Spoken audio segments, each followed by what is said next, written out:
You think gladiators were warriors? Heroes? Men who died with honor in the sand while crowds cheered their names into eternity? Of course you do.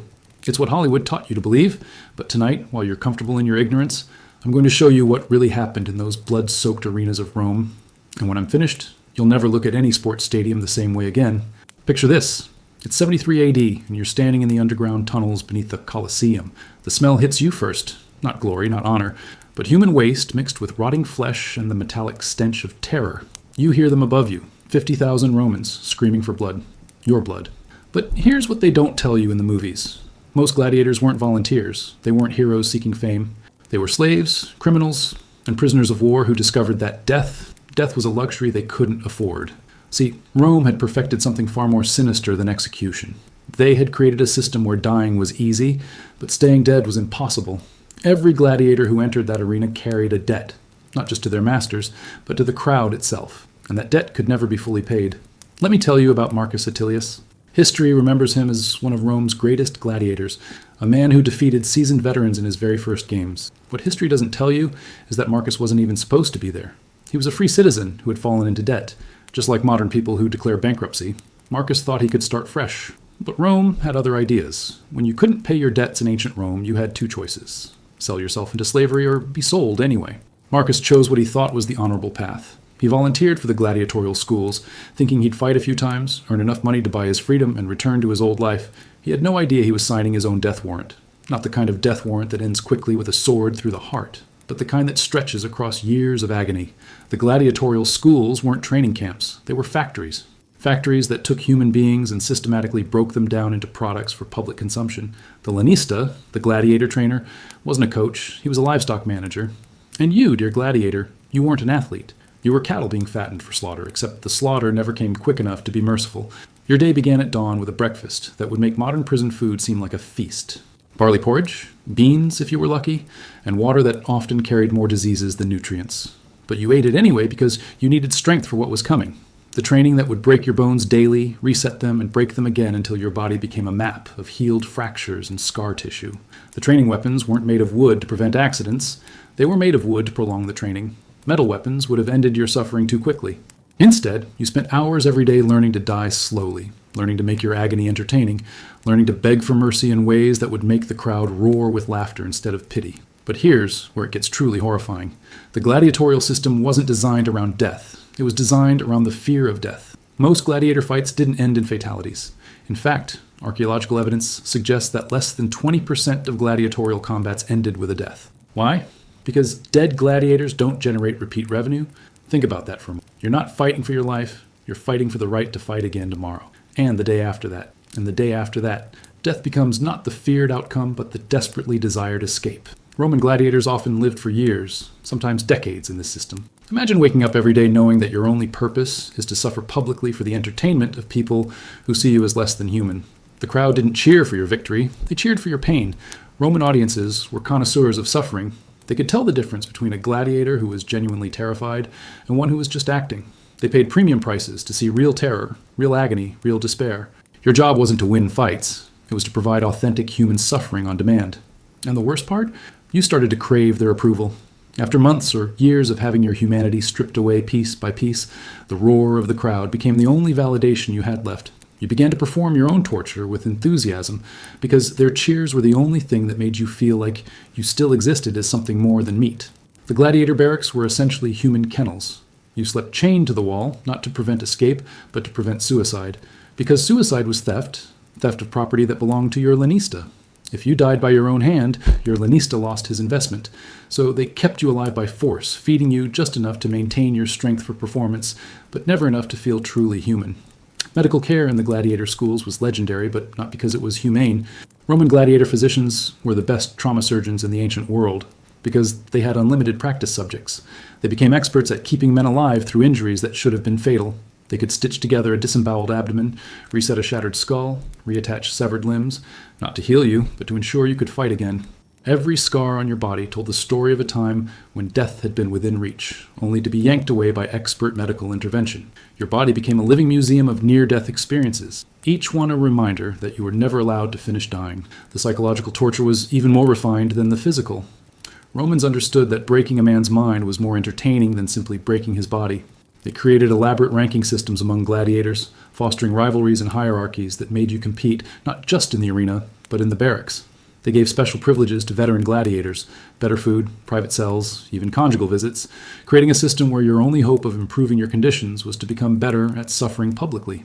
Some gladiators lived long enough to earn their freedom. The rudis, a wooden sword symbolizing liberation, was supposedly the ultimate prize. But here's what they don't tell you. Most gladiators who earned their freedom chose to stay in the schools, not because they loved the life, but because 20 years of systematic dehumanization had left them incapable of functioning in normal society. They had become so dependent on the cycle of violence and crowd approval that freedom felt like another form of torture. You see, Rome hadn't just created a system of entertainment, they had created a machine for manufacturing human addiction to abuse. Gladiators often became psychologically dependent on the very system that destroyed them, Stockholm Syndrome on an industrial scale. And the crowds weren't just watching entertainment, they were participating in a collective ritual of dehumanization that made every citizen complicit in systematic torture. When 50,000 people cheer for your suffering, when they laugh at your tears, when they bet money on how long you'll live, you begin to understand that you're not just fighting other gladiators in that arena, you're fighting the entire concept of human dignity. But this story didn't die with the fall of Rome. The next time you watch a boxing match where fighters are clearly brain damaged but keep fighting anyway, remember Marcus Attilius. The next time you see someone destroying themselves for public entertainment, remember those underground tunnels, and notice how little we've actually changed. If we've changed at all, you thought the arena was where the real horror happened. Sweet, naive you. The arena was just the final act of a theatrical production that began months before you ever saw sunlight again. What I'm about to tell you about the pre-combat rituals will make you understand why some gladiators begged their opponents to kill them quickly, because the psychological warfare that preceded every fight was designed to break your mind before your body ever entered that sand. Let me take you back to the night before the games. It's called the Cena Libera, the free meal, and it's about as free as a last cigarette before execution. Picture yourself sitting in a public dining hall, surrounded by tomorrow's combatants, while hundreds of Romans file past to stare at you like exhibits in a human zoo. They're not just looking, they're shopping. Betting odds are being calculated based on how your hands shake when you reach for bread, how your eyes dart when someone approaches your table. But here's the truly sick part. You're encouraged to eat as much as you want, anything you desire. The finest wine, the richest meats, delicacies that most Romans never tasted in their entire lives. Why? Because psychological research that wouldn't be formally understood for another 2,000 years was being applied with surgical precision. They were creating a false sense of luxury, of humanity, of dignity, just so they could rip it away from you the next morning. Some gladiators couldn't eat at all, their stomachs too twisted with fear. Others gorged themselves, knowing it might be their last meal. But the truly broken ones, the veterans who had survived multiple games, they ate mechanically, like machines processing fuel. They had learned that feeling anything, fear, pleasure, hope, was a liability that would be exploited. The Romans who came to observe weren't just spectators, they were conducting interviews. Tell me, gladiator, do you have family? What's your greatest fear? If you survive tomorrow, what's the first thing you want to do? These weren't casual conversations, they were intelligence-gathering operations. Every answer you gave was being cataloged, analyzed, and would be used against you in the arena. Because, you see, Roman audiences weren't satisfied with random violence. They wanted narrative. They wanted to understand exactly what they were destroying when they watched you suffer. If they knew you had a daughter you were fighting to buy freedom for, they would chant her name mockingly when you fell. If they knew you were terrified of fire, they would demand flame-based weapons for your opponent. The night before combat, you weren't allowed to sleep alone. You were assigned a companion, usually an older, experienced gladiator whose job was to keep you awake with stories. But these weren't comforting bedtime stories. They were detailed accounts of every possible way you could die tomorrow, told with the clinical precision of someone who had watched it happen dozens of times. I remember Titus, your companion might say, his voice echoing off the stone walls of your cell. Strong man, fought like a lion, but when that trident caught him in the gut, he didn't die clean. It took him 20 minutes to bleed out while the crowd counted each heartbeat. They made bets on which breath would be his last. This wasn't cruelty for cruelty's sake. This was systematic psychological preparation.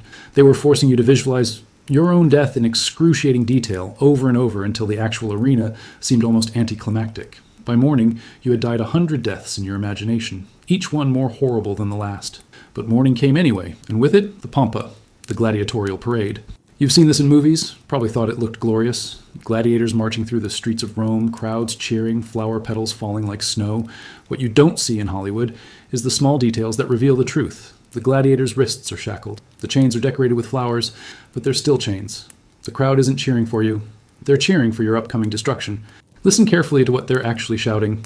Morituri te salutamus. Those who are about to die salute you. It's not a battle cry, it's a funeral chant. You're marching in your own funeral procession while you're still alive to experience every moment of it. As you march, Roman citizens reach out to touch you. Not in admiration, but in curiosity.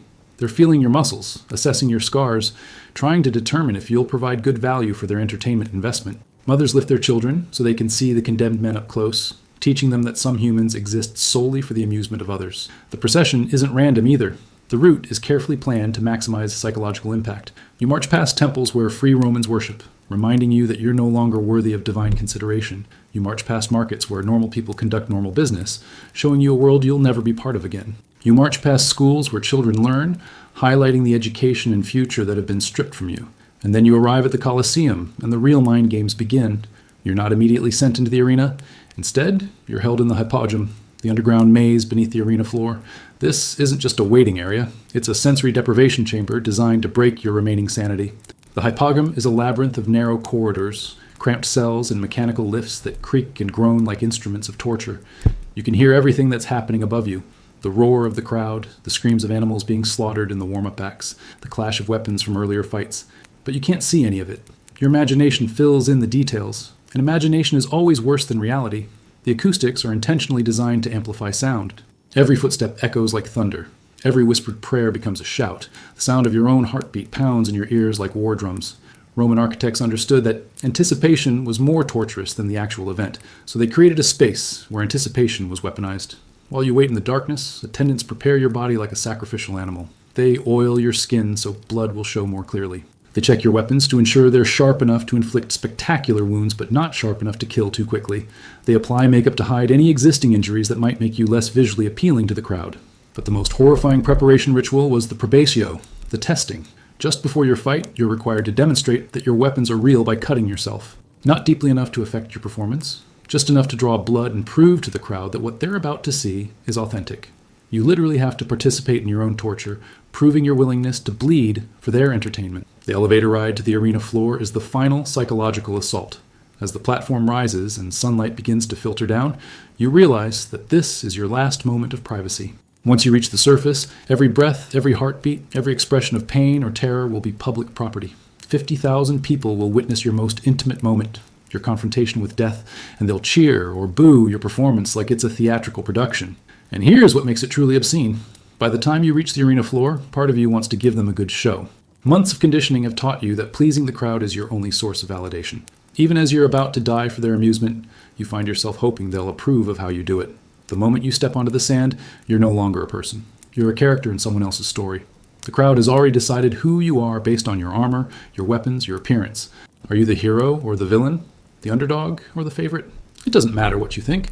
Your identity has been assigned by 50,000 strangers who will remember your death longer than they remember your life. Some gladiators tried to maintain their humanity by refusing to play their assigned roles. They would drop their weapons, refuse to fight, stand motionless in the center of the arena in silent protest.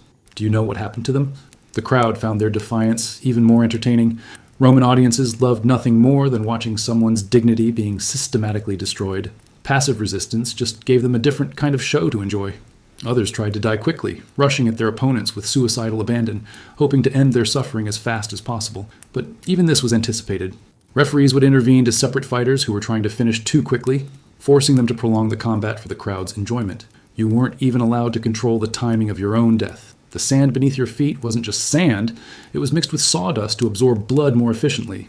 Every step you took reminded you that this ground had drunk the life force of thousands of men before you, and would drink thousands more after you were gone. You were just another ingredient being added to an ancient recipe for human sacrifice. But this ritual, this systematic dehumanization, didn't end with the Roman Empire. The next time you watch reality television where people destroy themselves for prizes and applause, remember the Sina Libera.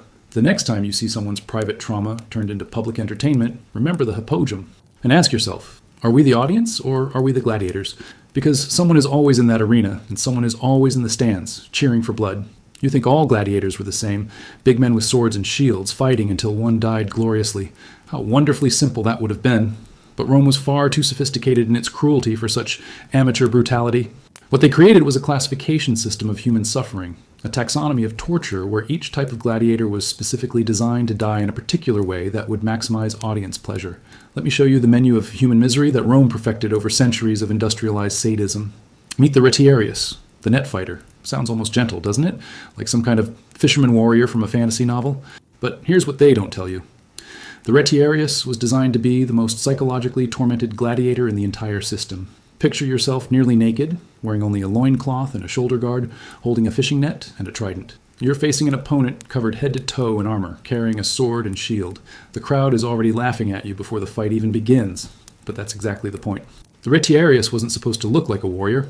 He was supposed to look like prey. Roman audiences found it hilarious to watch a nearly naked man try to fight a heavily armored opponent. The psychological torture was exquisite. You knew you looked ridiculous. You knew the crowd was laughing at you. And you knew that even if you won, you would never earn their respect. You were the clown in a death circus. The net itself was a masterpiece of sadistic engineering. It wasn't designed to quickly entangle and kill. It was designed to create prolonged, fumbling struggle that looked comical from the stands. When you threw your net and missed, which happened frequently by design, you had to retrieve it while dodging your opponent's attacks.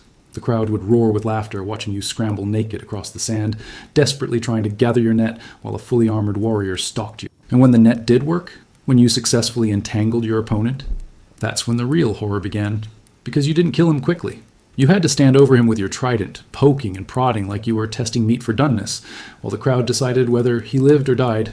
You became the instrument of their will, forced to torture another human being at the command of thumb gestures from strangers.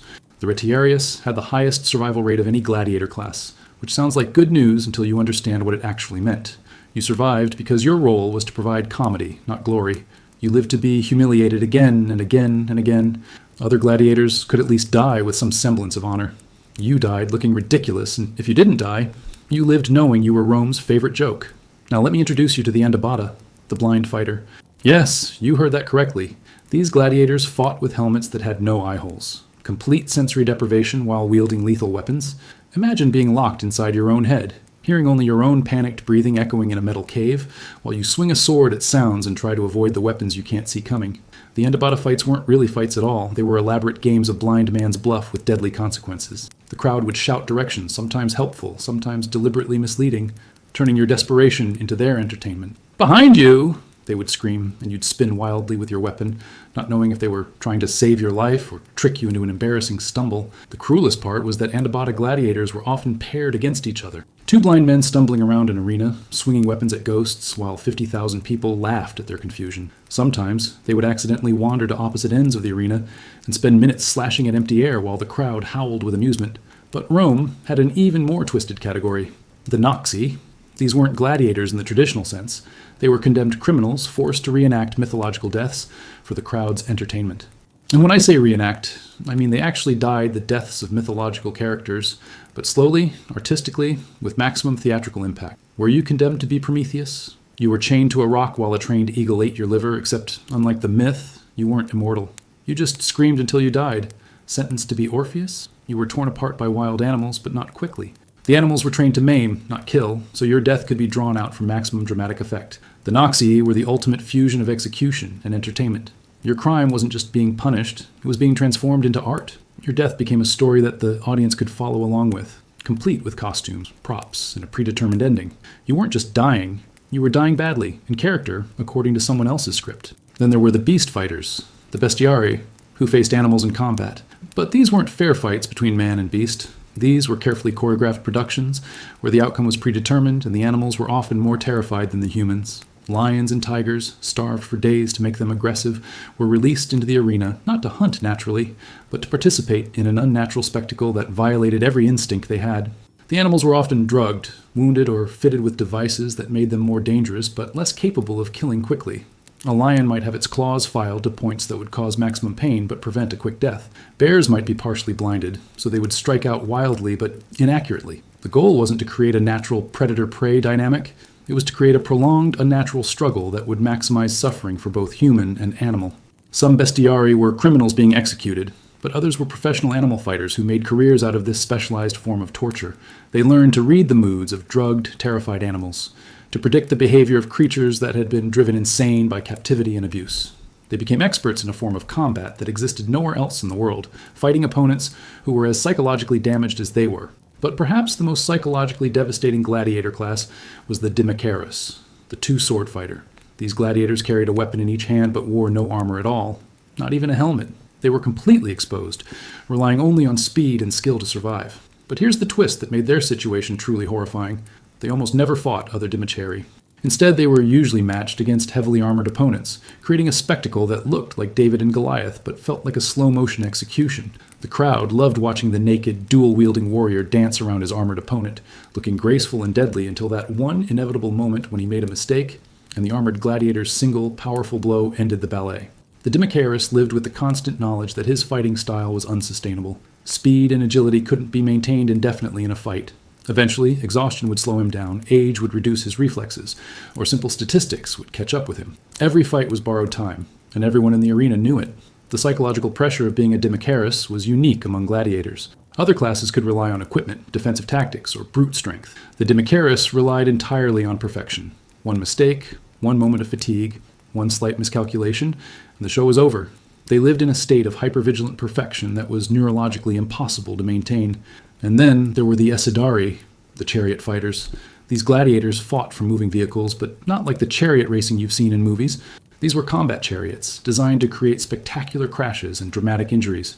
The chariots themselves were weapons, fitted with blades and spikes that would cause maximum damage during collisions. But the truly sadistic element was that Esidari often fought in teams, with one man driving and another fighting. This created a dynamic where your survival depended not just on your own skill, but on the competence and loyalty of your partner. Rome had discovered that nothing increased psychological tension like forcing life or death cooperation between people who had been systematically dehumanized. When an Esidari team lost, it wasn't just one man who died. It was a partnership that had been forged through shared suffering. The survivor had to watch his partner, the person who had kept him alive through previous fights, die horribly. And then he had to find a new partner and start the bonding process over again, knowing that this relationship too was temporary and would probably end in tragedy. Each gladiator class was essentially a different experiment in human breaking points. Rome wasn't just executing criminals or entertaining crowds. They were conducting systematic research into the limits of human endurance, creativity, and dignity. Every fight was a data point in humanity's longest-running psychological torture study. But this specialization in suffering, this industrial approach to human degradation, didn't disappear with the Colosseum. The next time you watch professional wrestling, where performers specialize in different kinds of theatrical violence, remember the retiarius. The next time you see reality TV, where contestants are assigned specific roles and humiliation styles, remember the classification system. And notice how we still sort people into categories of entertainment value, still assign them roles in our Colosseums, still cheer for specialized forms of human suffering. The costumes have changed, but the show goes on. You think the gladiators were the victims in this story. How touching. But let me tell you about the real monsters. The ones who wore togas instead of armor, who counted coins instead of scars, who built fortunes from human misery while never setting foot in the arena themselves. Welcome to the business side of the blood trade, where human beings were livestock and suffering was the most profitable commodity in the Roman Empire. Meet Cnaeus Elias Nigidius Maius, a man whose name history barely remembers, but whose business model shaped an entire civilization's relationship with violence. Nigidius wasn't a warrior or a politician. He was a lanista, a gladiator owner. And he understood something that modern corporations are still perfecting. Human suffering, properly packaged and marketed, could generate more wealth than any other industry in the world. Nigidius owned what we would now call a talent agency, except his talent was death and his clients were slaves. But calling them slaves doesn't capture the full horror of what they actually were. Slaves, at least, had some economic value that encouraged their owners to keep them healthy. Gladiators were consumable products with built-in obsolescence. Their value came not from their longevity, but from how spectacularly they could be destroyed. The lanista system was capitalism's first perfect expression of human commodification. Every gladiator had a price tag that fluctuated based on market conditions. A fresh, untested fighter might cost 2,000 denarii. A seasoned veteran who had survived multiple fights could be worth 10,000 denarii or more. But here's the twisted economics. A gladiator's value increased the more likely he was to die, because crowds paid premium prices to see established warriors fall. Nigidius kept detailed business records that archaeologists have uncovered. And reading them is like looking into the ledger books of hell itself. Gladiators weren't listed by name. They were inventory items with serial numbers. Item Dabustreiser 47, Thracian style, age 24, 3 fights, minor scarring on torso, estimated entertainment value, 6 to 8 months. Human beings reduced to product specifications and expiration dates, but the truly sickening part was the insurance system. Lanistas could purchase policies that would compensate them if their gladiators died too quickly or survived too long. Yes, you heard that correctly. Rome had created death insurance for human beings. If your gladiator died in his first fight, you could collect compensation for the lost investment.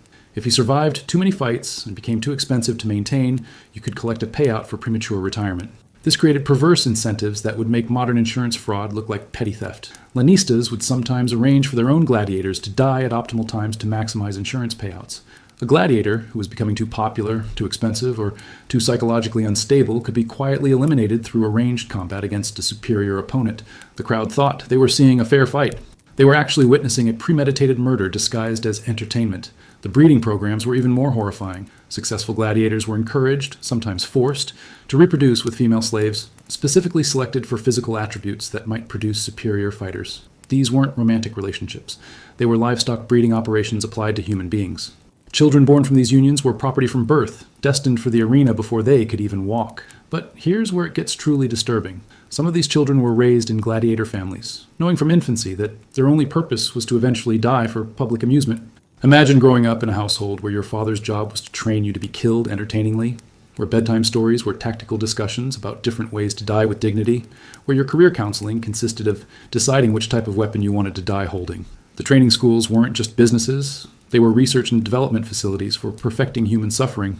Lanistas employed teams of specialists, doctors who studied how to keep men alive through injuries that should have been fatal, weapons experts who designed equipment that would cause maximum visible damage with minimum lethality, psychologists who understood how to break a man's will without destroying his fighting spirit.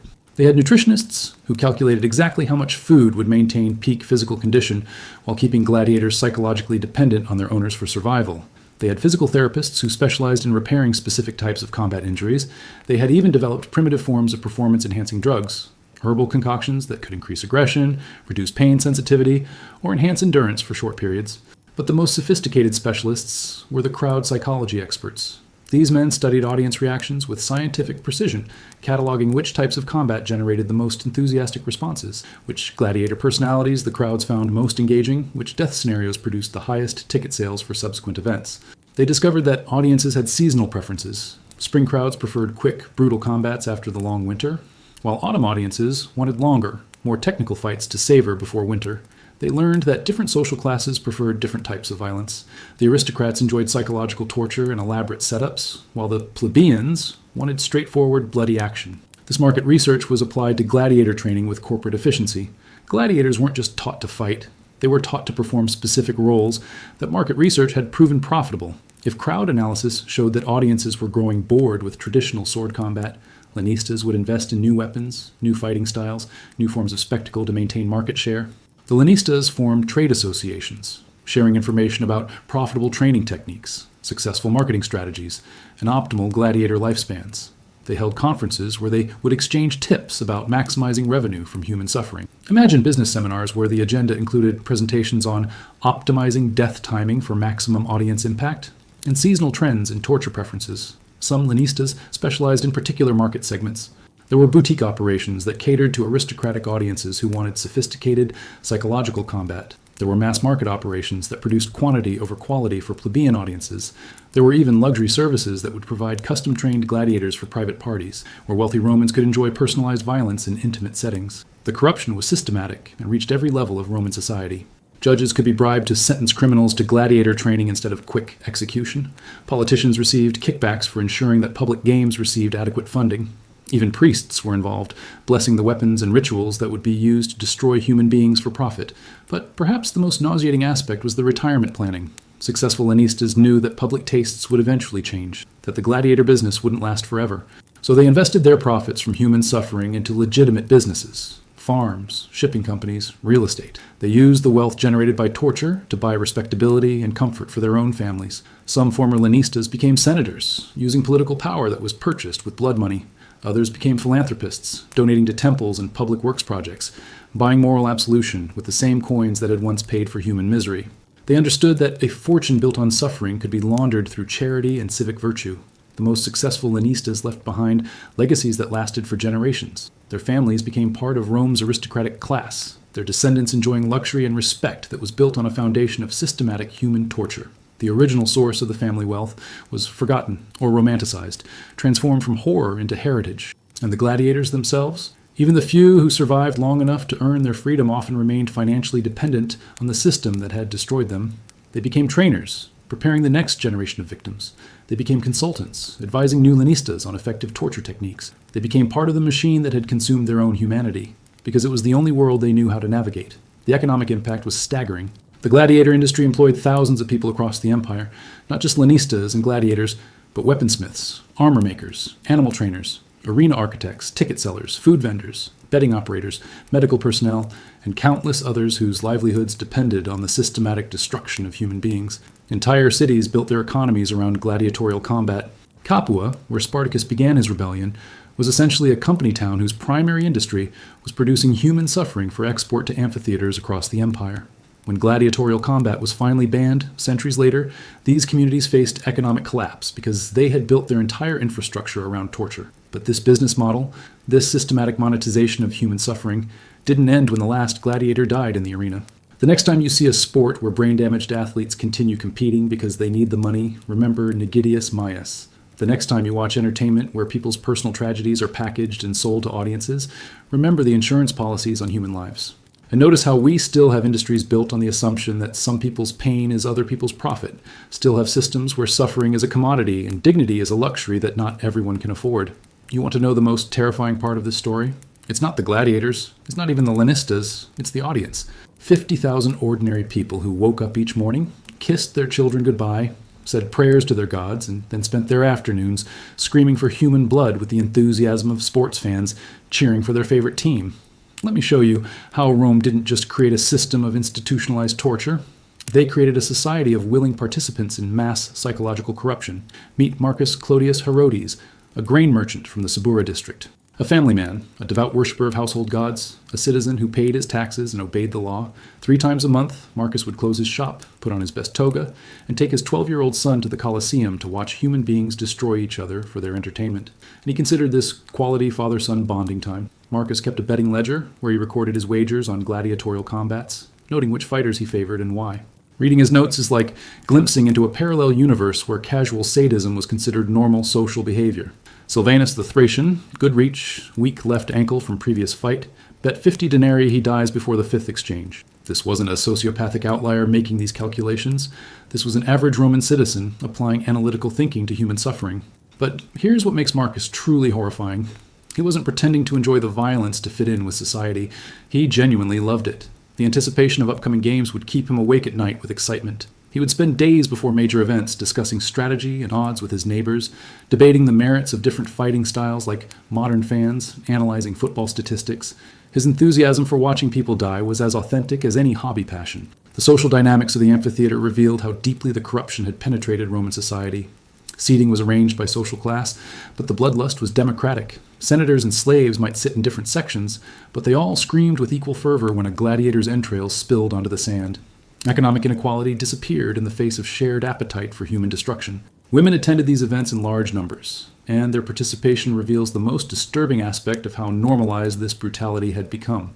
Roman mothers would bring their daughters to the games as a form of cultural education. Young girls would learn to judge male combat performance with the same critical eye they applied to gladiator fashion and fighting technique. Violence against men became a form of female social bonding. Some women became gladiator groupies, developing romantic obsessions with fighters they watched systematically destroyed. They would send love letters to gladiators, offer them sexual favors, compete for the attention of men whose primary skill was dying entertainingly. These weren't attracted to warriors or athletes. They were sexually aroused by victims, by men whose entire existence revolved around public suffering. The betting system revealed how thoroughly economic incentives had corrupted moral judgment. Romans didn't just watch gladiatorial combat, they invested in it financially, creating personal stakes in the outcomes that made them active participants rather than passive observers. When you've bet money on a particular gladiator's death, you're no longer just watching entertainment. You're financially motivated to see another human being destroyed.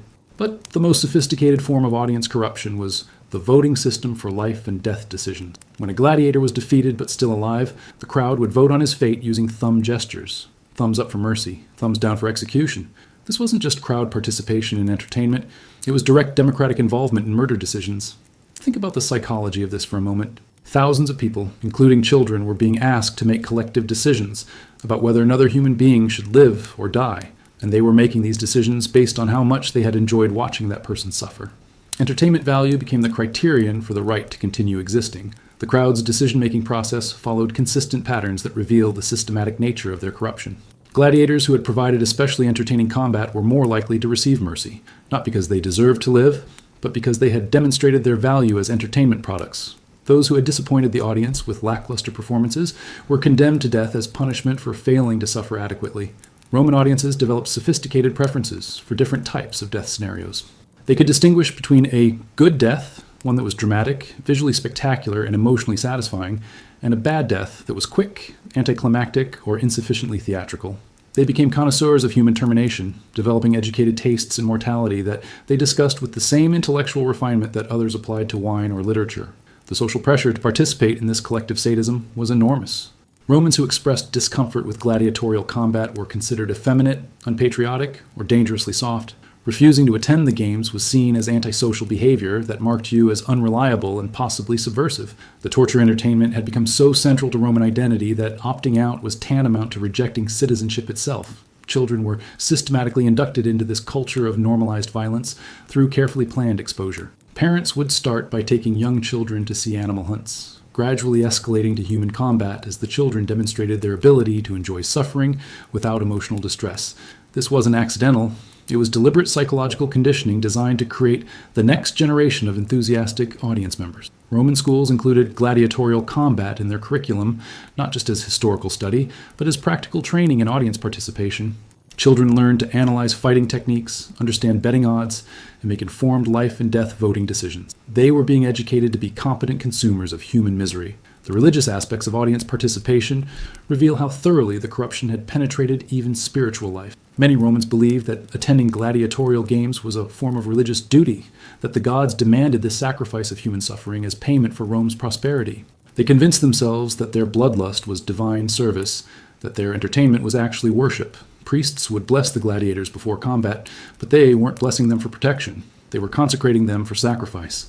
The audience's cheers weren't just expressions of excitement, they were prayer responses, religious participation in a ritual that demanded human destruction as the price of divine favor.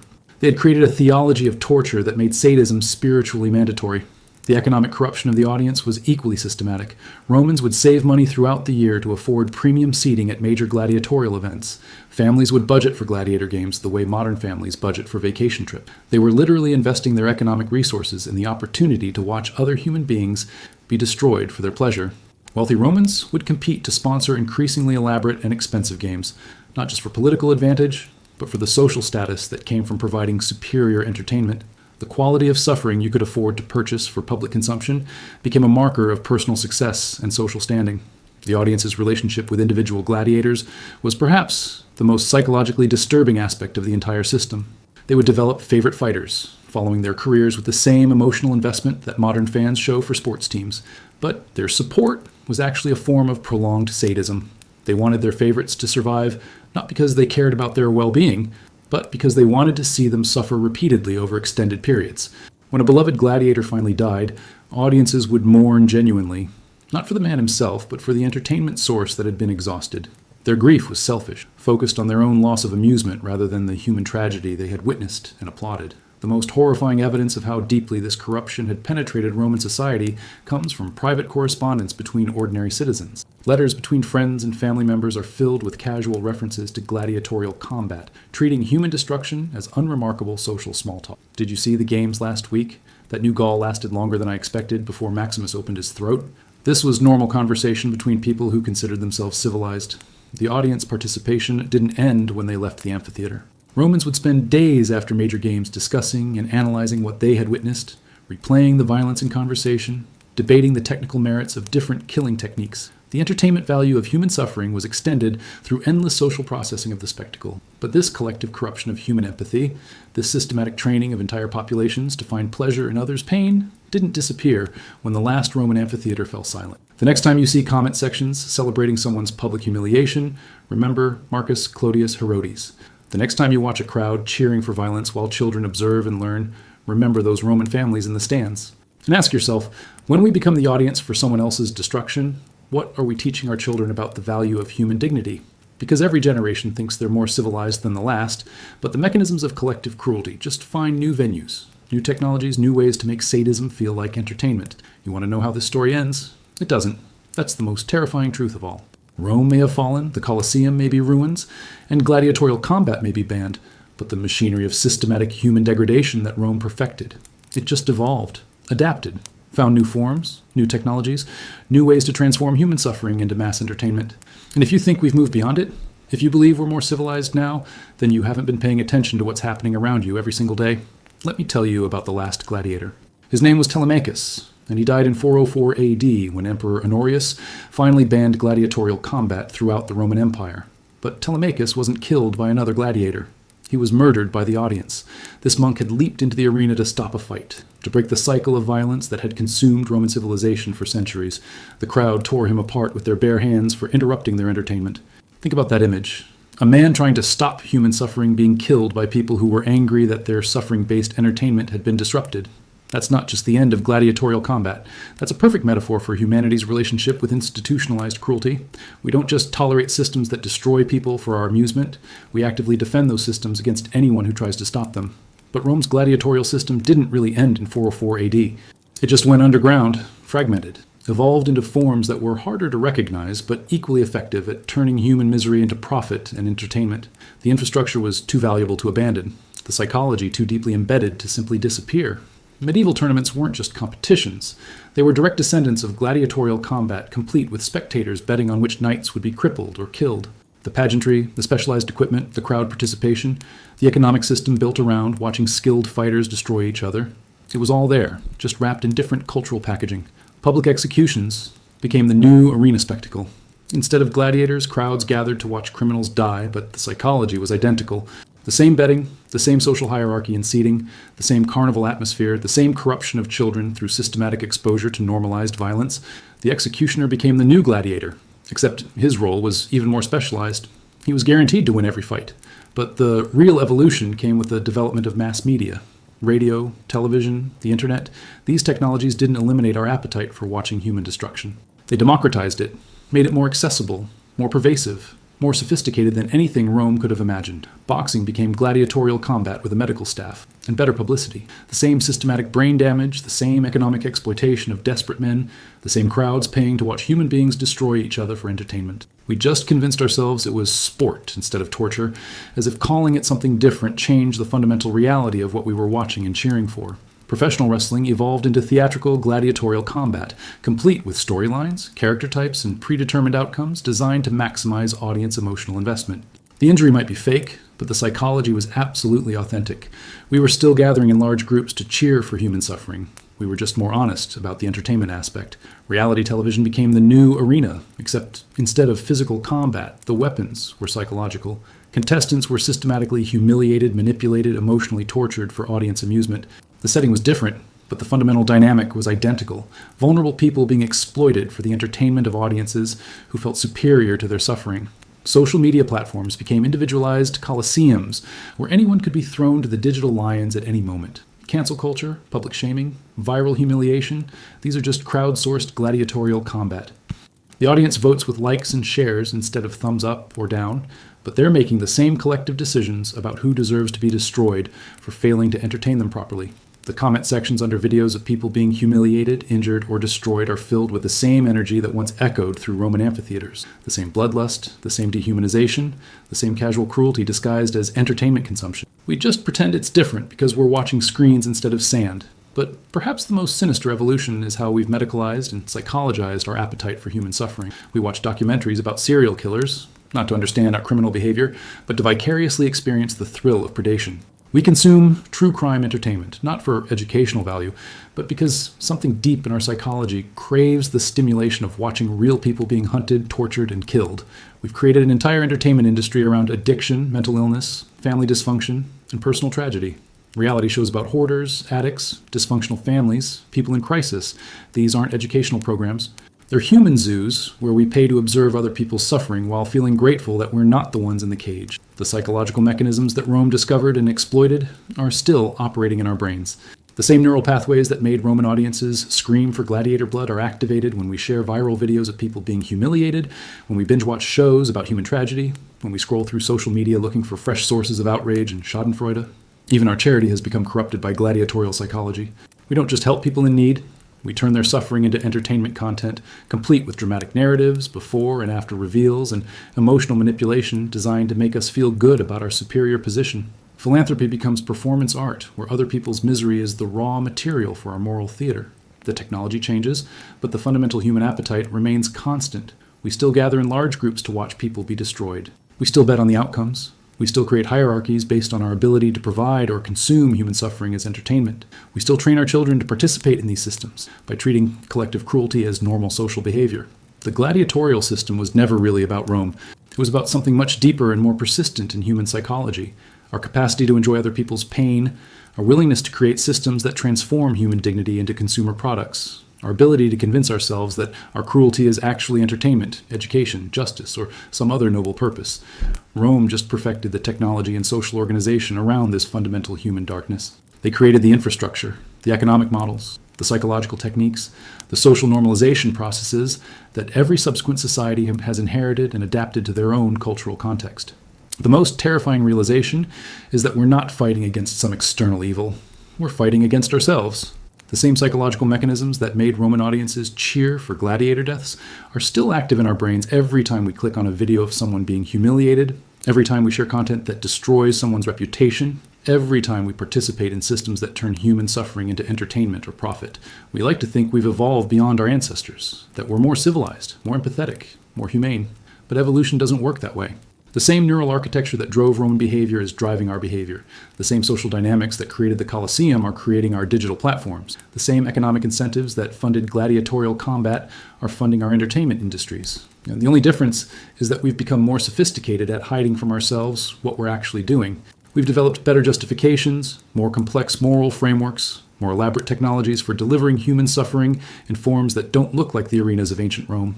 But strip away the technology, the modern context, the contemporary justifications, and what you'll find underneath is the same fundamental dynamic. Some humans being systematically destroyed for the entertainment, profit, or psychological gratification of other humans who convince themselves they're not responsible for what they're watching and supporting.